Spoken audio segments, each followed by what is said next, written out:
말씀 히브리서 3장 1절로부터 함께 오늘 은혜 나누고 기도하겠습니다. 그러므로 하늘의 부르심을 입은 거룩한 형제들아, 우리의 믿는 도리의 사도시며 대제사장이신 예수를 깊이 생각하라. 자, 제가 한 절 한 절 말씀 나누고 기도하겠습니다. 말씀을 나누고 기도하겠습니다.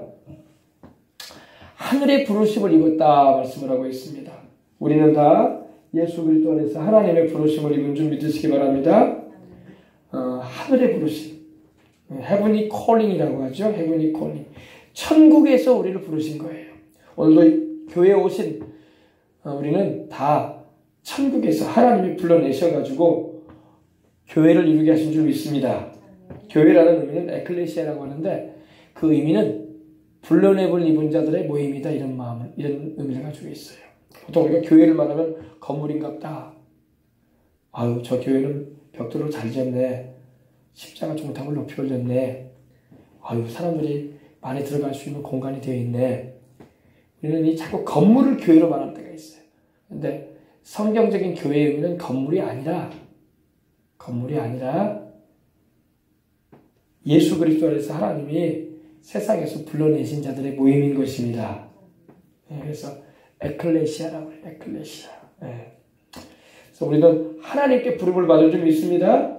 그래서 함께 하늘의 부르심을 입은 거룩한 형제들아. 함께 부르심을 받았다. 하나님이 예수 그리스도 안에서 우리를 불러내신 줄 믿으시기 바랍니다. 불러내셨어요. 콜링하셨어요. 하나님께서 불러주셔야지 이렇게 교회에도 오게 되고, 하나님이 불러주셔야지 예수님을 믿어서 영생을 얻는 겁니다. 하나님이 안 불러내시면 구원을 받을 수가 없어요. 그런데 오늘날 하나님께서 전 세계인들에게 콜링을 하십니다. 그 아들 예수님을 믿어서 영생을 얻으라는 콜링을 하세요. 콜이라고 하니까 여러분 전화기가 생각하면 돼요. 전화기가 따르릉 전화기가 오면 어때요? 그러면 전화 받잖아요. 그죠? 하나님이 우리에게 신호를 보내세요. 십자가를 통해서 신호를 보내시고 또 복음을 증거되게 하는 현장에 듣게 하심으로 신호를 보내십니다. 그 부르심을 받을 때에 주님께 응답을 하고 돌아와야 할 줄 믿습니다. 근데 하나님께서 안 부르는 사람은 구원을 못 받겠죠. 그죠? 또 하나님께서 불러내셔도 하나님의 그 부르심의 소리를 듣고도 응답을 안 하면 구원을 못 받죠. 이렇게 복음의 소리를 마음껏 들을 수 있는 세상에 산다는 게 감사한 거예요. 이렇게 곳곳에 교회가 세워져 있고 크고 작은 교회에서 복음을 전하는 현장에 있다는 걸 감사해야 돼. 복음을 전하는 현장이 없다니까요. 북한에는 이슬람권이나 힌두권이나 그곳에는 복음을 전하는 현장이 드물어요. 일본에 가신 분들은 알지만 일본에는 교회가 얼마나 적냐고. 우리는 가는 동네마다 교회가 있잖아. 그죠? 그러나 일본은 교회 찾기가 참, 저도 일본에 가봤지만은 교회 찾는 게 어려워. 우리같이 그렇게 십자가 동탑이 곳곳에 세워있지 않아요. 이렇게 곳곳에 교회가 세워져서 복음을 전하고 있다는 게 얼마나 감사한지 몰라요. 함께 하늘의 부르심을 입은 거룩한 형제들아. 거룩해야 할 줄 믿습니다. 거룩해야 돼요. 거룩이라는 말은 이 하기오스라는 말이 쓰이는데 영어로는 홀이라고 그래요. 홀리, H-O-L-Y. 근데 이거는 구별됐다는 걸 말하는 겁니다. 구분됐다. 따로 떼어졌다라는 의미입니다. set apart, separate. 영어로는 이렇게 쓰이기도 하는데, 따로 떨어졌다 이거야. 그러니까, 새 속에서 벗어나서 주님을 위해서 구별됐다 이겁니다. 우리가 예수님을 믿기 전에는 거룩한 자들이 아니었어요. 남들보다 내가 조금 윤리적으로 도덕적으로 사회에 무리를 일으키지 않고 소위 말해서 법 없이도 인생을 살았어도 거룩한 자는 아니야. 그거는 다른 사람보다 조금 덕성 있는 인생을 살았을 뿐이지 그걸 거룩하다고 말하지 않습니다. 거룩하다는 것은 하나님께로 돌아와서 예수님의 십자가의 그 피로 죄를 씻음받고 주의 거룩한 성령으로 거듭나고 그래야지 거룩한 자가 되는 거예요. 성현 도덕 군자라고 해서 거룩한 게 아니야. 공자라고 해서 거룩한 것도 아니고 맹자라고 해서 거룩한 것도 아니고 윤리와 도덕을 가르치는 선생님들이라고 해서 그들을 거룩하다고는 말하지 않습니다. 거룩은 그들에게 적용되지 않은 말이에요. 거룩은 하나님과 관련된 말이에요.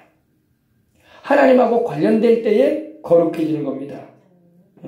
그래서 이 세속의 죄악에서 분리될 때에 이 세상을 우리가 살고 있죠. 똑같은 세상을 살고 있지만 하나님께 속해 있을 때에 우리는 거룩한 자가 되는 거예요. 근데 예수님을 믿어도 자꾸 이 세속화되는 사람들이 많아요. 세속화된 것 같아요. 교회를 다니면서도 세속화된 사람이 많아요. 목사님이 돼도 세속화된 목사님들도 많고 사모님들도 세속화된 사모님들도 많아.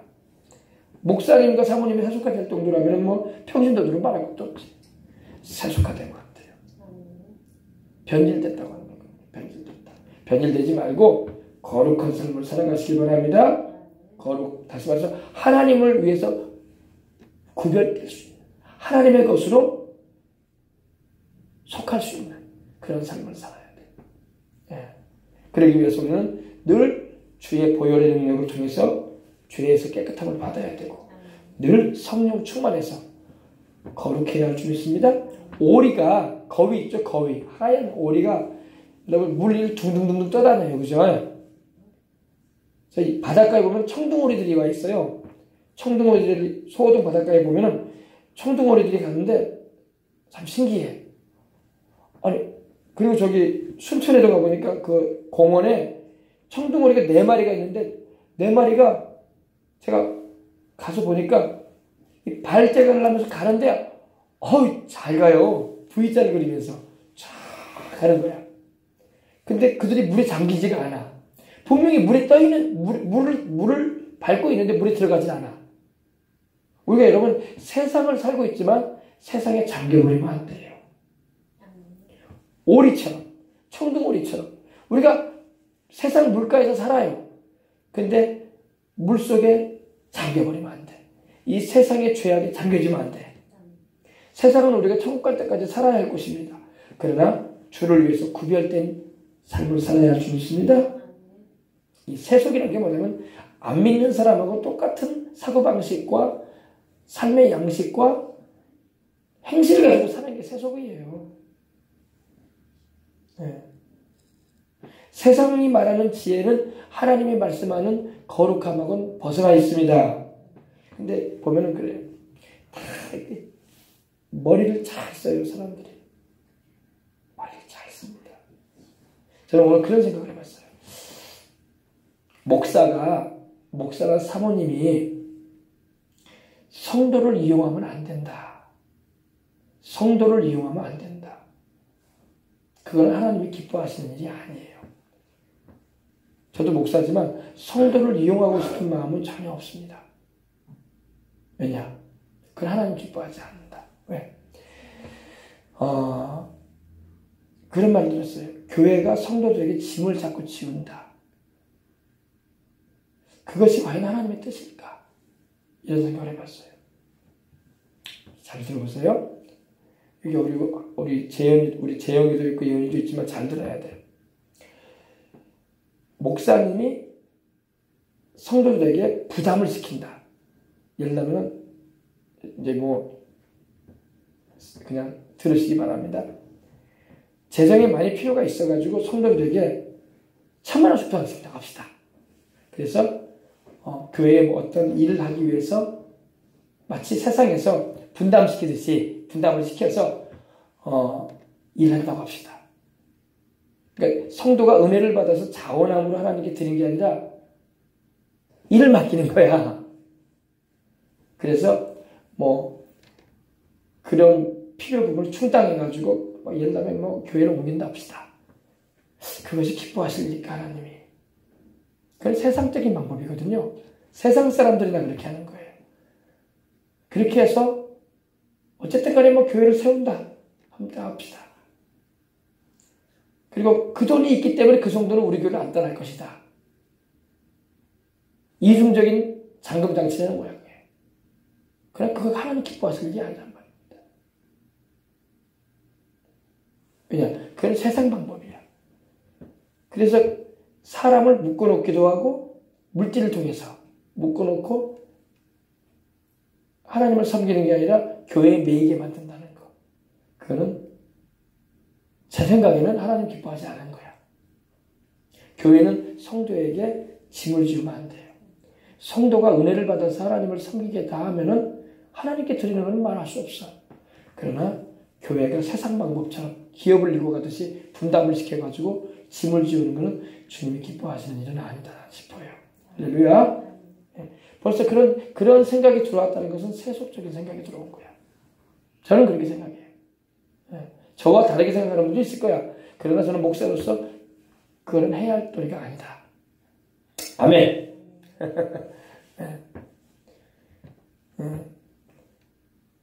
요새 뭐 직분을 중에서도 그게 다 통용화됐거든요. 장로는 500만 원을 헌금해야 된다. 장로직임을 받으려면 500만 원이다. 그리고 권사는 300만 원이다.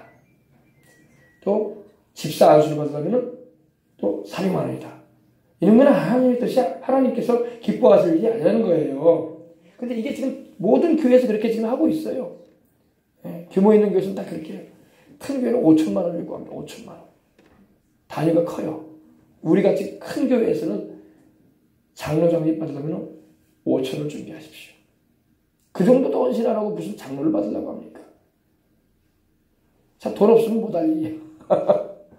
하긴 뭐 목사 안수도 그래요. 목사 안수도 물론 목사 안수는 그렇게까지는 안 하지만은 이렇게 섬겨주는 분들이 계시기 때문에 얼마간의 그 사례비를 드려야 되기 때문에 드릴 수가 있어요. 근데 참 교회가 이런 것이 자원함으로 하나님께 은혜에 감사해서 헌신하게 하는 거라면 괜찮지만은 이것이 성도들을 부담시키게 하는 일이라면 안 하면 못한 일이다. 그것을 하나님 기뻐하시겠느냐? 어떤 코스를 밟듯이 당연히 하나님에 대한 은혜도 모르고 그냥 당연히 내가 이걸 졸업하면 되듯이 그에 대한 분담금을 내야 된다. 이거는 거룩한 일은 아니다 싶어요. 자원함으로 기쁜 마음으로 하나님을 섬기는 것이 하나님이 기뻐하시는 일인 것입니다. 그러니까 이런 걸로 인해서 사람들이 식상해지고 시험 든다고 시험 들고 교회를 떠나기도 한단 말입니다. 그래서 가능하면 그렇게 안 하는 게 좋고, 할렐루야. 신앙생활에 대한 것은 기쁜 마음으로 감사한 마음으로 내가 받은 은혜대로 하나님을 섬기는 것임을 믿으시기 바랍니다. 아멘. 자, 그러므로 하늘의 부르심을 입은 거룩한 구별된 하나님을 위해서 따로 떼어진 하나님을 위해서 분리되어진 거룩한 형제들아, 우리의 믿음의 도리의 사도시며 우리의 믿는 도리 우리가 믿는 도리가 뭘까요? 도리가 애기들 만나면 막 도리도리 예쁘다 도리도리 이 도리일까요? 이 도리는 뭐냐면은 말 그대로 말씀을 말해요. 말씀. 할렐루야. 우리가 믿는 말씀을 말합니다. 믿는 말씀. 우리의 믿는 말씀에 사도가 되신다. 근데 그분이 바로 대제사장이라고 말씀하고 있습니다. 그분이 바로 예수 그리스도예요. 아멘. 그래서 우리의 믿는 도리의 사도가 되시며 대제사장이신 예수님을 깊이 생각하자. 이 예수님만 여러분 생각하면 기쁜 거야. 세상이 나를 즐겁게 안 해도 우리 예수님만 생각하면 미소가 지어지고 우리 예수님만 생각하면 감사하고 우리 예수님만 생각하면 마음이 푸근하고 편안하고 좋은 겁니다. 근데 그 예수님을 우리로 생각나게 하시고 그 예수님의 가르치심을 우리로 생각나게 하시고 그 예수님께서 하신 일들을 우리로 기억나게 하시고 그 예수님께 우리를 이끌어 주시는 분이 바로 성령님이에요. 성령 하나님이 함께 하셔서 우리를 늘 예수님께로 인도하실 때에 그 예수님을 깊이 생각하게 하시는 줄 압니다. 우리의 믿는 도리, 믿는 도리, 호몰로게라는 이 헬라어가 쓰는데 함께 믿는 바를 고백한다 이거야. 여러분은 예수님을 고백할 때 어떤 고백을 합니까? 원래 여기는 이제 예수님이 우리의 하나님께로부터 우리에게 오신 사도시다. 사도라는 말은 하나님께로부터 보냄을 받았다는 말이거든요. 세상의 구주로 보내심을 받은 분이 예수님이야. 그리고 하나님과 우리 사이를 이어주는 유일한 중보자가 예수님이야. 그럼 디모데전서 2장 5절에 있는 말씀처럼 하나님도 한 분이시요 하나님과 사람 사이에 중보도 한 분이시니 곧 사람이신 그리스도 예수라. 아멘. 그래서 우리로 하여금 영생을 얻게 하시고 천국에 가게 하시는 분이 바로 예수님이란 말입니다. 그 예수님을 생각해라 이거예요. 아멘. 매일 여러분 우리는 예수님을 생각해야 돼요. 마귀는 우리에게서 예수님을 생각하지 못하게 합니다. 자꾸 세상 근심 걱정, 세상 재물, 물질, 세상에 어떻게 하면 내가 인생을 즐길까 이런 거나 생각하게 만들려고 하지. 그리고 세상에 우리 영혼에 도움도 안 되는 거 그런 거에 막 우리 마음을 빠지게 만들지 예수님을 생각을 못하게 만들어. 그러면 여러분 오늘도 우리 예수님을 여러분이 생각하시기 바랍니다. 그럼 예수님이 뭘 생각하란 말일까요? 예수님께서 십자가 지신 걸 생각하셔야 돼. 예수님이 나를 위해서 십자가에 매달리셔서 죄 없이 나를 위해서 피 흘리시고 죽으시고 부활하셔서 내 죄를 용서해 주시고 또 그 죄값으로 다가온 질병과 저주와 사망에서 나를 구해내시고 내가 지금 죽어도 내 죄값으로 지옥에 떨어져야 마땅한데 그 흘리신 피로 나를 깨끗하게 하셔서 의롭다움을 받게 하시고 하나님 앞에 어여시 서게 하시고 천국에 들어가게 하시는 그 예수님, 또 내게 성령 주셔서 지금도 함께 하시는 그 예수님, 그 예수님을 생각하란 말이에요. 사람이요 뭘 생각하느냐에 따라서 그 사람의 인생이 결정돼요. 밤낮 자기가 생각하는 것이 그 사람을 이끌어가요. 쓸데없는 세상적인 거 생각하면요 나중에 그 쓸데없는 세상 일이 나를 끌고 다녀요. 난 친구들과 어울려서 한잔하고 싶은 사람들 도박장에 가가지고 한번 큰돈 좀 한번 벌고 싶어하는 그런 허황된 꿈을 가지고 있고, 또 어떤 사람은 날 세상적인 그런 드라마에 빠져가지고 살아가는 데 있고, 밤낮 그렇게 그런 것만 생각하면 안 돼. 그거는 열매가 없는 거예요. 우리 살아계신 예수님, 나를 사랑하시고 나의 모든 것 되어주시는 예수님, 지금도 성령님으로 나와 함께 하시는 예수님, 그 예수님을 생각하시기 바랍니다. 그래서 예수님의 그 십자가에 피 흘리신 그 공로를 통해서 매일같이 예수님을 생각해야 돼. 기도할 때도 항상 십자가의 대속을 생각하면서 기도하는 거예요. 그리고 그걸 묵상하는 거예요. 나 같은 죄인이, 나는 죄값으로 저주받아 마땅하고 천국은 고사하고 지옥에 있어 영원히 불타야 할 인생인데, 이 죄 많은 인생을 주님이 구원해 주시려고 그 몸이 찢기고 피를 쏟아주셨구나. 너무나 감사하다. 그리고 장사된 지 사흘 만에 사망을 이기시고 다시 살아나셨지. 그리고 지금도 하나님 우편에 앉아 계셔서 나를 위해 대제사장으로서 기도해 주고 계시지. 얼마나 감사하다고. 할렐루야. 네, 감사해야 돼. 감사해야 돼. 그가 자기를 세우고, 근데 보십시다. 그 예수님을 깊이 생각해라. 네. 근데 그 예수님이 어떻게 된다고? 어떻게 봅시다. 2절에 그는 자기를 세우신 이에게 신실하시기를. 예수님께서 자기를 대제사장으로 또 세상을 구원하는 구주로 보내시고 사도로 세우시는데, 그분이 누구예요? 하나님 우리 아버지야. 하나님 우리 아버지에게 우리 예수님께서 세움을 받으셨는데, 여러분 세상의 구주로 세우심을 받은 분은 예수님밖에 없어. 천하 인간에게 구원 얻을 만한 다른 이름 주지 않으셨어. 아멘. 오직 예수님, 그분만이 길이고 그분만이 진리고 그분만이 생명이시란 말이에요. 그분을 통하지 않고는 아버지께로 갈 수가 없어요. 요한일서에도 5장에도 아들이 있는 자에게는 생명이 있고 하나님의 아들이 없는 자에게는 생명이 없느니라 그러셨어요. 우리 예수님이 자기를 세상의 구주로 세우신 아버지 하나님께 충성하셨어. 신실했다는 것은 충성했다는 겁니다. 피스토스라는 말인데, 믿음이라는 말도 여기 똑같이 일하는데, 충성하셨어. 신실하셨어. 모세가 하나님의 온 집에서 한 것과 같다고 했어요. 이제 예를 들어서 말하는 겁니다. 모세가, 여러분 구약성경에 보면 모세라는 인물이 나오잖아요. 모세가 하나님의 온 집은 바로 이스라엘 민족을 말해요. 이스라엘 민족 가운데서 모세가 충성을 다했어. 누구한테? 하나님 아버지께. 자기를 세우셔서 이스라엘 민족을 애굽의 바로 왕의 치하에서 구출해내는 일에 쓰임을 받았는데 모세가 죽기까지 충성했어.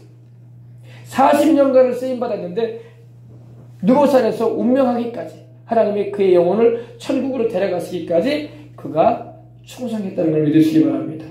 그가 낙원 천국으로 갔거든요. 충성했다 이 말입니다. 근데 모세가 충성을 한 것처럼 우리 주님도 자기를 세상의 구세주로 보내셔서 인류를 구원하게 하시는 하나님의 그 뜻을 이루는 일에 충성하였다 이 말입니다. 빌립보서 2장 6절로 보면 이 말씀 있죠. 그는 근본 하나님의 본체시다. 하나님과 동등됨을 취할 것으로 여기지 아니하시고 오히려 자기를 비워 종의 형체를 가지고 사람과 같이 되었다.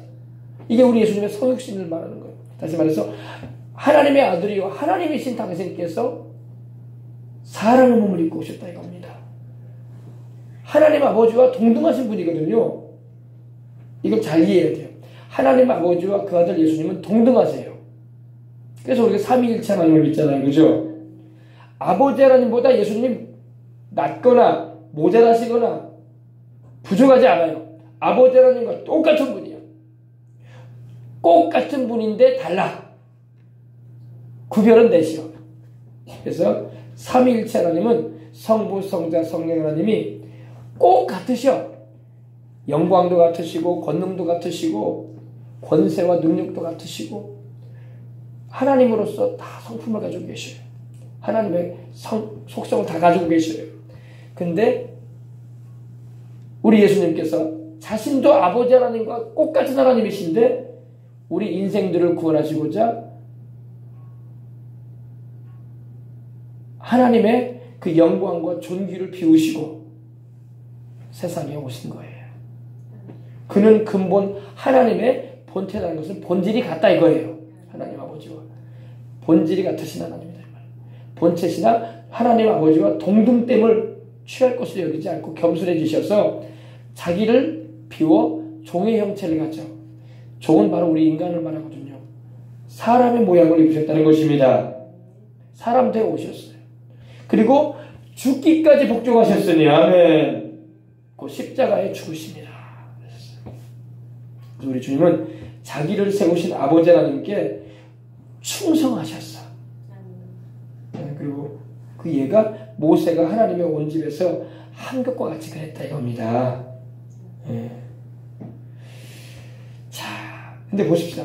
3절. 그는 모세보다 더욱 영광을 받으실 분이다. 아멘. 당연하죠. 모세도 주의 종이죠. 여러분 모세라는 인물은 여러분 대단한 인물입니다. 이스라엘에서 정말 아브라함 다음으로 존중을 받는 인물이 있다면 바로 모세예요. 모세. 모세는 여러분 뒤에도 많이 나오지만 모세는 바로 공주의 아들로 입양돼 가지고 40년 동안 바로의 왕자로 자라납니다. 모세는 그 자리에서 그 길만 가면은요 바로 왕을 이어서 그 당시 최강국이었던 이 중동의 이집트를 다스려가는 왕좌를 차지할 인물이었어요. 근데 그는 하나님의 백성인 이스라엘 민족과 더불어 고난받기를 자청했습니다. 바로 공주의 아들이란 치감을 거절해버립니다. 그리고 하나님의 백성과 함께 고난받는 길을 택합니다. 근데 그 이유가 있었어요. 왜냐? 히브리서 11장이 말씀하고 있는데 상주심을 받았다고 했어요. 왜? 모세는 하나님께 상받기 원했어요. 그래서 세상에서 그 부귀와 영화가 자기 앞에 놓여 있지만 그 길을 가지 않았어요. 왜? 차라리 나는 하나님의 백성과 함께 고난받기를 택하노라. 그리고 나는 내게 상 주실 하나님 바라본다. 아멘. 그래서 모세는 그 심정을 가지고 충성한 거예요. 말은 쉽지만 여러분 그거 쉬운 일 아닙니다. 여러분 부귀 영화가 권력이 자기 앞에 놓여져 있는데 그 길 안 갔다는 것은요 진짜 세상 사람들이 볼 때는 모세가 정신을 못 차렸구나 지금 뭐에 지금 쓰였구나 이렇게 말할 정도가 된 거예요. 그러나 그는 하나님의 영의 감동을 받은 줄 믿으시기 바랍니다. 그래서 하나님의 백성과 함께 고난받기를 애굽의 모든 보화를 얻는 것보다 더 좋아했다고 했어요. 근데 그는 모세보다 더욱 영광을 받을 만한 분이다. 바로 예수님을 말합니다. 예수님은 당연히 모세보다 더욱 영광을 받으실 분이죠. 왜냐? 모세는 하나님의 종이고 예수님은 하나님의 아들이야. 그리고 하나님이 인간의 몸을 입고 오신 주님이시란 말입니다. 그는 모세보다 더욱 영광을 받을 만한 것이 마치 집 지은 자가 그 집보다 더욱 존귀함 같으니라. 그렇죠. 집을 지은 사람이 그 집보다 더 존귀하죠. 건축가가 더 영광을 얻지 뭐 그 건물이 뭐 영광을 얻겠습니까? 그죠? 그 집을 만든 사람이 더 유명해지잖아요. 아, 이거는 아무개 씨가 설계를 해가지고 아무개 씨가 건축을 한 집이라네. 그래서 그 사람의 이름을 머릿돌에다가도 새겨놓잖아요. 건축자 이름을. 그죠? 예. 당연히 우리 주님은 집 지은 자로서 그 집보다 더 존귀하다는 것은 모세는 하나님께 지음을 받은 피조물 사람입니다. 그러나 우리 주님은 창조주란 말입니다. 그 의미예요. 네. 집마다 지은 이가 있으니 만물을 지으신 이는 하나님이시니라. 아멘. 집마다 지은 자가 있잖아요. 무슨 건물이든 간에 여러분 저절로 세워진 건물은 없어요. 다 건축 설계자가 있고 또 그 집을 짓기 위해서 그 건물을 짓기 위해서 수고한 이들이 있고 그죠? 돈을 투자해가지고 또 꾸민 사람들이 있단 말입니다. 지은 사람이 있어요. 그것처럼 이 만물도 지으신 분이 계시는데 그분이 바로 하나님이시다. 근데 그 하나님이 누구냐? 바로 우리 주 예수 그리스도의 아버지고 또 그 만물을 창조하실 때 하나님 아버지가 자기 아들을 통해서 지으셨어. 예수님이 바로 창조자란 말입니다. 요한복음에 말씀하고 있는 것처럼 태초에 말씀이 계시니라. 이 말씀이 하나님과 함께 계셨으니 이 말씀은 곧 누구라? 하나님이시니라. 그가 태초에 하나님이시니 그가 태초에 또 하나님과 함께 하셨다고 했어요. 그러니까 그 하나님은 하나님과 하나님이 구별된 그 하나님은 누구예요? 아버지 하나님을 말해요. 그가 태초에 하나님과 함께 계셨으니 만물이 그런 하나님과 지음바 되었으니 그가 없이는 지음바 뭐냐 저절로 생겨난 게 없다고 말씀하고 있는 겁니다. 그래서 이 세상도 우주도 다 주님이 만드셨다고 말씀하고 있는 거예요. 네. 그래서 여러분 우리 주님이 얼마나 위대하신 분인가에 대해서 여기서 히브리서 3장에는 우리에게 자세하게 서술해 주는 거예요.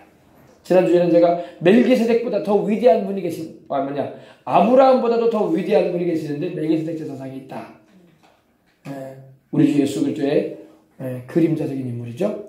그리고 이제는 모세에게 비유를 하는 거예요. 너희 이스라엘 백성들아 너희는 모세를 위대하게 여기지 않느냐.